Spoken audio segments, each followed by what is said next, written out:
음, 잘 들리시나요? 오늘 그 첫 번째 녹음이에요. 음, 요즘에 유튜브 부업으로 많이들 하시잖아요. 그 얼마 전에 본 슈카 선생님의 유튜브에서도 한국인들이 살기가 좀 팍팍하니까 유튜브 부업으로 많이들 한다.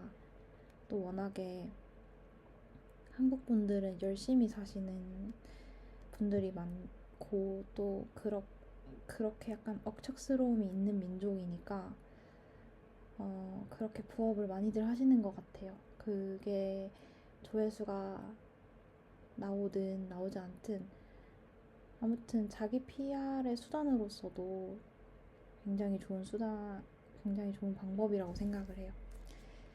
저는 사실 그래서 자기 PR을 하고 싶은 것도 있고요. 한편으로는 제가 꽤 외로움이 많은 성격인데 누군가랑 이렇게 얘기를 하자니 친구든 어, 가족이든 아니면은 인터넷에서 만난 사람들이든 혼잣말도 자주 하거든요. 그렇게 하자니 어, 좀 한계가 있었어요. 그리고 1대1이나 1대 소수의 소통보다 이렇게 뭔가 망망대해 같은 유튜브 세상에 저도 제 목소리라는 돛담배를 한번 띄워보고 싶어서 시작을 하게 되었습니다. 그리고 마침 오늘 제가 원래 살던 곳에서 엄마 집으로 왔어요. 그리고 여기서도 오래 있을 것 같진 않고 한 3개월 아니면 4개월 있다가 또 다른 곳으로 아직은 정해지진 않았지만 이동을 할 생각인데 제 인생을 좀 돌아봤을 때 저는 이동이 꽤 많은 편이었어요. 그러니까 일 때문에 출장을 나간다 이런 개념이라기보다는 아예 그 뿌리부터 이주를 하는 경험이 많았달까? 네. 그래서 개인적으로 생각하기에 저는 남들보다 가지고 있는 옷가지의 수도 엄청 적고요. 그래서 필요한 물건들, 옆에 두는 물건들의 수도 되게 적어요. 그래서 일이나 아니면 지금 준비하고 있고 하고자 하는 일들도 디지털 작업으로 바꿨거든요. 왜냐하면 컴퓨터만 있으면은 할 수 있는 일이어야 좀 공간의 자유가 생기니까요. 저는 사실 시간의 자유보다는 공간의 자유가 더 중요한 사람인 것 같습니다. 시간의 자유라고 하면은 오히려 저는 시간에 조금 속박받는 삶을 살고 싶어요. 그 루틴이라고 하죠. 9시에 출근해서 6시에 퇴근하는 그런 직장인들처럼 공간은 자유롭지만 시간은 조금 루틴한 삶을 살고 싶은 게 저의 지향점이에요. 여러분, 지금까지가 3분 50초거든요. 혹시 알고리즘이든 아니면 뭐 어떤 보이지 않는 과정을 통해서 이걸 클릭하신 분들 아직도 듣고 계신가요? 그렇다면 흥미로우신가요? 제 목소리는 어떻고 또 조금 무의식의 흐름같이 진행되는 썰들은 어떻게 느껴지시는지 좀 궁금하긴 하네요. 저는 이제 첫 번째지만 제 유튜브 채널은 말이죠. 제 맘대로 꾸밀 수 있잖아요. 그것은 약간 음, 소위 말해서 팔리는 컨텐츠를 할 것 같지는 않아요. 제 성격상.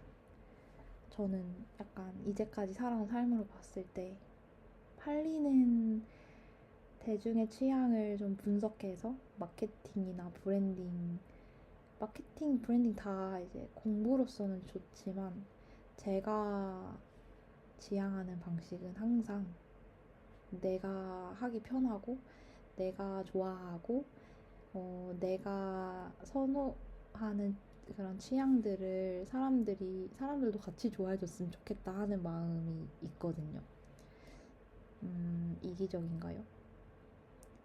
뭐 그렇게 해서 좋아해주지 않으면은 그것조차도 그런 무관심조차도 받아들이겠다 하면서 살고 있어요. 그쵸? 자본주의에서는 그런 관심과 사랑이 곧 돈인데 저는 사실 그렇게 해서 받는 관심과 사랑은 싫어요.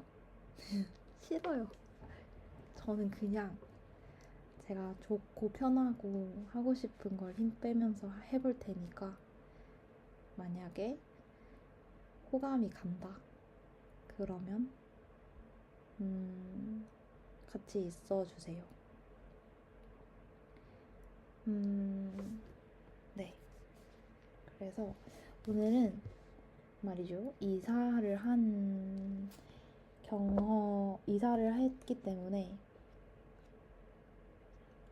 이걸 보고 사실 켰어요. 칼릴 지브란의 예언자라는 시예요.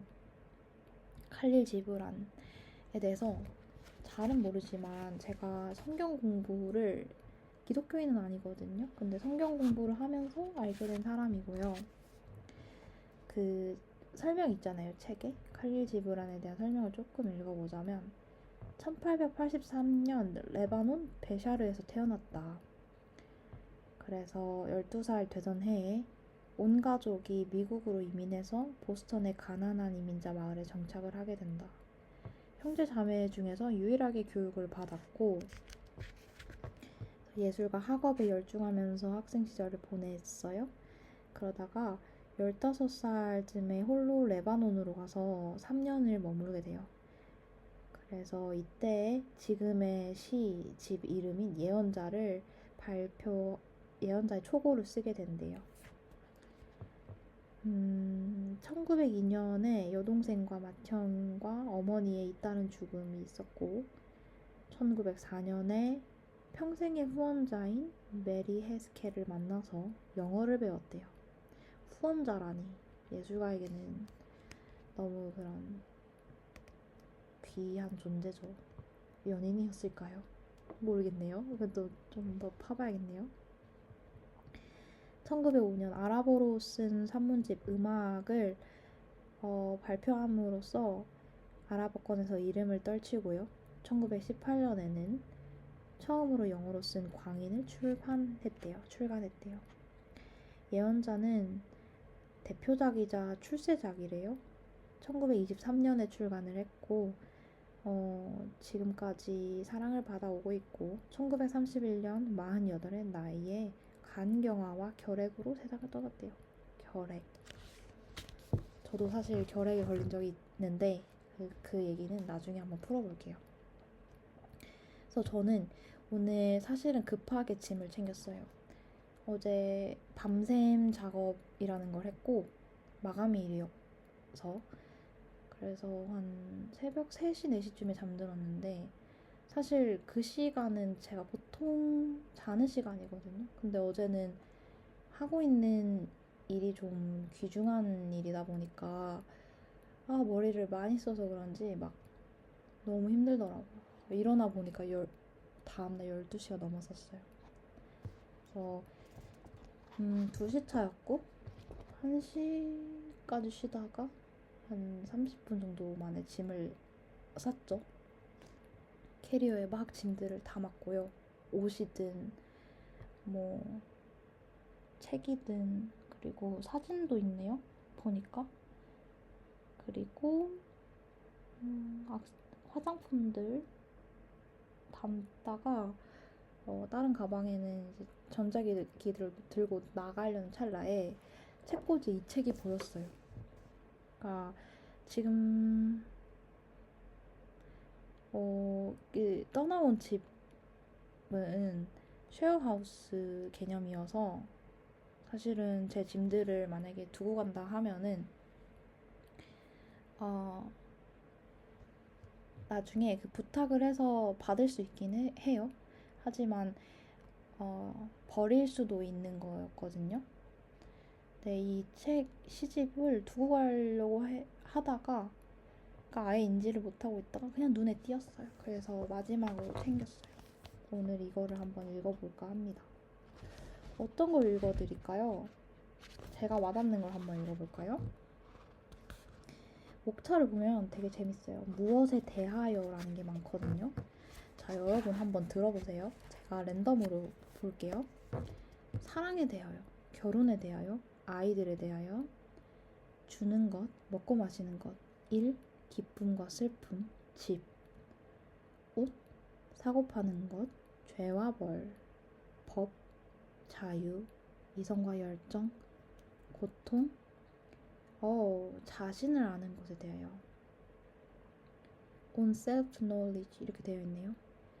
가르침, 우정, 말하는 것, 시간, 선과 악, 기도, 즐거움, 아름다움, 종교, 죽음, 작별. 작별이 마지막이에요. 저는요, 작별을 한번 보겠습니다. 오늘 제가 기존에 살던 집과 작별하였기 때문에 작별을 한번 볼까 싶어요. 자, The Farewell, 작별입니다. 조금 기네요. 하나, 둘, 셋, 넷, 다섯, 여섯, 일곱, 여덟, 아홉, 열 10페이지가 넘어요. 여러분 지금 12분을 다 와가는데 일단은 저는 모두 읽어보겠습니다. 나중에 기회가 되면 영어로도 한번 읽어볼게요. 발음이 좋을지 뭐 영어를 잘하진 않지만 그래도 영어 책이거든요. 번역을 포함한. 자, 시작해보겠습니다. 작별이에요. 그리하여 이제 저녁이 되었다. 예언자인 알미트라는 말했다. 지금 오늘 이 자리 그리고 말씀을 들려준 당신 영혼에게 축복이 있기를. 그러자 알무스타파가 답하길 말한 사람이 저였던가요? 나 또한 듣는 자가 아니었나요? 이윽고 그가 사원의 계단을 내려오자 도시의 모든 사람들이 그의 뒤를 따랐다. 그리고 그는 자신의 배에 이르러 가판 위에 섰다. 그는 다시 한번 사람들을 향해 큰 소리로 말했다. 오르팔리스 사람들이여, 바람이 내게 그만 떠나라 합니다. 내가 바람보다 급한 것은 아니지만 그래도 가야 하겠죠. 우리 방랑자들, 항상 더 외로운 길만을 찾아 떠나는 우리들은 하루를 마무리한 곳에서 또 다른 하루를 시작하지 않습니다. 또한 석양과 작별한 곳에서 또다시 일출을 맞이하지도 않죠. 돼지가 잠든 와중에도 우리는 여행합니다. 우리는 끈질긴 식물의 씨앗, 그리하여 잔뜩 무르익고 마음 충만해질 때 그제야 우린 비로소 바람 속에 날려 대지에 흩뿌려질 테죠. 내가 당신들과 함께 보낸 날들 짧았고 내가 한 말은 그보다 더 짧았습니다. 하지만 내 목소리가 당신들 귓가에서 사라지고 내 사랑이 당신들 기억 속에서 사라지면 그때 나는 다시 돌아올 거예요. 그리고 더욱 풍요로운 마음과 영혼에 더욱 순응하는 입술로 말할 겁니다. 그래요. 파도를 타고 다시 돌아오겠습니다. 그리하여 비록 죽음이 나를 감추고 더 큰 침묵이 나를 감쌀지라도 다시 한번 당신들의 깨달음을 도울 거예요. 그리고 그건 결코 헛되지 않겠죠. 만일 내가 말씀드린 것 중 일말의 진실이라도 존재한다면 그 진실은 보다 분명한 목소리로 그리고 당신들 생각에 더욱 와닿는 말로 스스로를 드러낼 것입니다.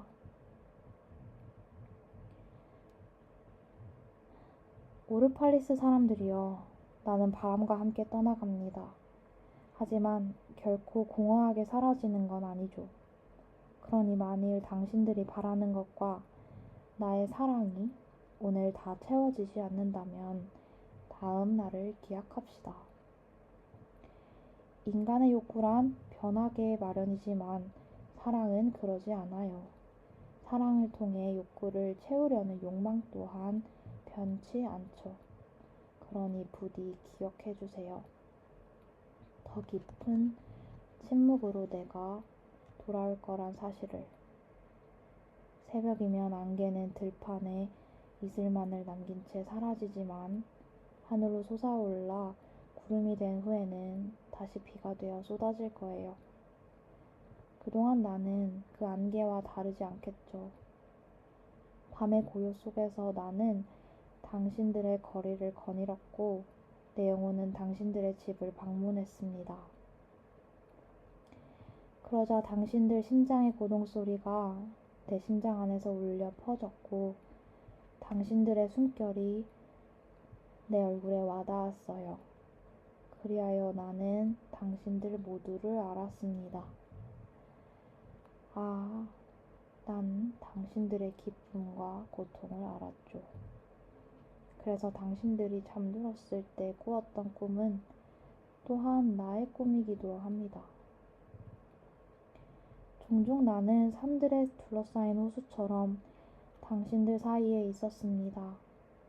당신들 내면의 산꼭대기와 굽이진 산비탈 그리고 당신들의 생각과 욕망들이 때를 지어 지나가는 것까지도 비추었죠. 그리고 내 침묵 속으로 개울물과도 같은 아이들의 웃음과 강물과도 같은 젊은이들의 열망이 흘러들었습니다. 그 개울물과 강물은 내 심연에 다다랐을 때에도 노래를 멈추지 않았어요. 하지만 그 웃음보다 감미롭고 그 열망보다 거대한 것이 내게로 왔답니다. 그건 바로 당신들 안의 무한. 영어로는 It was boundless in you 예요. 네, 괜히 해석하고 싶었어요. 당신들 모두는 단지 세포와 힘줄로 이루어져 있을 뿐이지만 그 속에는 거인이 살고 있어요. 그가 부르는 성가 속에서 당신들이 부르는 노래란 죄다 소리 없는 고동에 불과할 뿐. 그리고 그 거인 안에 머물 때야말로 당신들은 거대해집니다. 그를 바라보면서 나는 당신들을 바라보았고 사랑했죠. 그러니 그 광대한 영역 안에서 사랑이 가닿지 못할 곳이 과연 어디에 있겠어요? 어떤 이상이, 어떤 기대와 어떤 어림짐작이 사랑의 비행보다 더 높이 날아올 수 있겠어요? 사과꽃으로 뒤덮인 거대한 오크나무, 당신 안의 거인은 바로 그것과 같습니다. 그의 힘은 당신들을 대지에 묶어주고 그의 향기는 당신들을 하늘로 날려보내요. 그의 장구함 속에서 당신들은 불멸하죠. 당신들은 종종 쇠사슬의 가장 약한 고리만큼이나 나약하다는 말을 들어왔습니다. 이는 반쪽짜리 진실에 불과해요. 당신들은 쇠사슬의 가장 튼튼한 고리만큼이나 강하기도 합니다. 당신들이 행한 일들 중 가장 사소한 것으로 당신들을 재단하는 건 대항의 힘을 그 물거품의 덧없음만으로 재려는 것이나 다를 바 없어요. 당신들의 실패로 당신들을 판단하는 건 계절이 자꾸 변한다며 계절을 비난하는 것이나 마찬가지예요. 아, 당신들은 태양과도 같아요. 하지만 당신들이 비록 태양과 같다 할지라도 무겁게 좌초된 채 당신들 해안에서 밀물을 기다리고 있는 배들을 위해 바닷물을 재촉할 수는 없는 법.